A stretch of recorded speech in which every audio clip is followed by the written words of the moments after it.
Welcome students. Myself Ms. Diksha Naik. I am assistant professor in botany at Shri Mallikarjun and Shri Chetan Manju Desai College, Kankona, Goa. In this module, we will be studying about the classification and morphology of rhizopus. This module belongs to Unit 3, Fungi.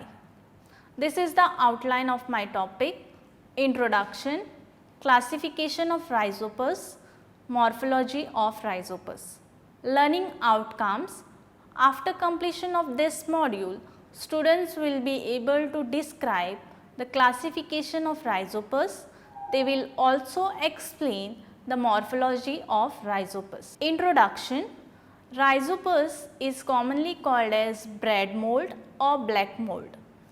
The genus Rhizopus is represented about 35 species. It is a saprophytic fungi because they mainly feed on dead organic matter. They are found in moist or damp places like decaying fruits, vegetables, bread, jellies, etc.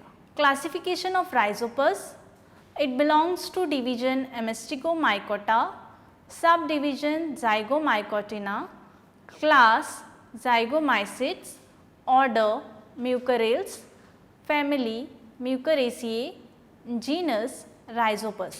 This is a picture of Rhizopus microsporus.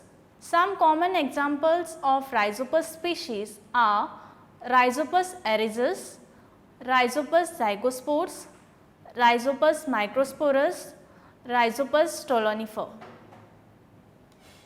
Morphology of Rhizopus: here you can see this is a picture of Rhizopus stolonifer. It consists of numerous slender freely branched filaments called hyphae. These hyphae are tangled and form fluffy white mass called mycelium. It is cynocytic in nature, meaning here septa are absent. It is having cottony appearance during vegetative phase and greyish black in color during reproductive phase. Rhizopus consists of two kinds of hyphae, that is vegetative hyphae and reproductive hyphae. Vegetative hyphae includes stolon, rhizoids, whereas reproductive hyphae includes sporangiospores, columella, sporangium and sporangiophores. This is a picture of Rhizopus. Now let us study each part in detail. First one is vegetative hyphae, which includes stolon. Here in the diagram you can see this part, this horizontal part is a stolon. It is the internodal region, also called as runner. It is an aerial hyphae that grows horizontally. It is found attached to the substratum and it is aseptate without any septa. The second part is rhizoids. Here you can see these are the rhizoids at the nodal region and they are much branched. It forms by contact between the stolon to the surface of the substratum. It arises from the lower surface of the node. As you can see here, it is arising from the lower surface of the node, and the function of these rhizoids is to invade all the nutrients from the substratum. Next hyphae is a reproductive hyphae, which includes sporangiophore. Here you can see this is a sporangiophore, which is a long tube like structure. It grows vertically from the stolon. It is unbranched, elongated and columellate, having columella. It gives rise to a reproductive structure called sporangiospores. Second part is columella. Here you can see this dome or umbrella shaped structure. This is columella. It arises from the sporangiophore. The surface of columella can be smooth or rough. It is hygroscopic in nature, meaning it is having a tendency to absorb moisture from the air, and hence the main function of this columella is water absorption. Next part is sporangium. This is a sporangium. It is attached with the columella and a long sporangiophore. The shape of sporangium is either spherical or globose. It carries the reproductive structures called sporangiospores inside it. The size of sporangium is about 0.2 millimeter.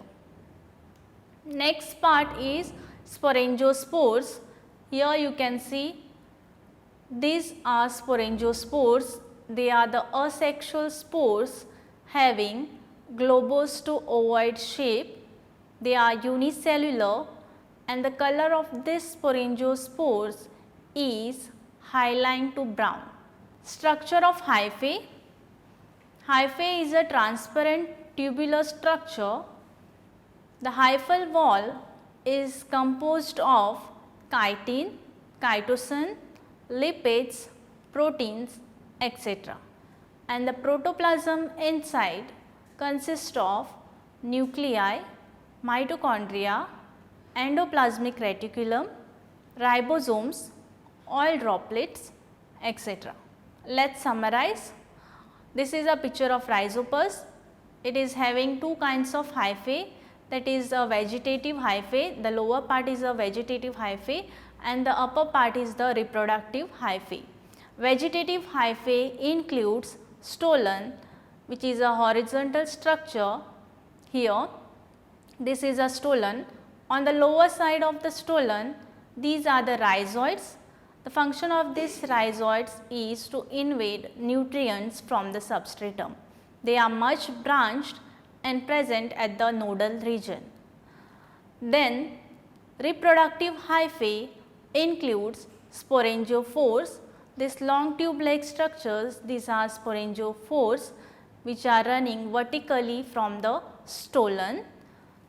Then at the tip of the sporangiophores, you can see here a dome or umbrella shaped columella. The function of this columella is water absorption, and on the outer side of this columella you can see this is a sporangium. It carries reproductive structures inside it called as sporangiospores. These sporangiospores are asexual spores. They are unicellular and they are the reproductive structures of the Rhizopus. These are the references. Thank you.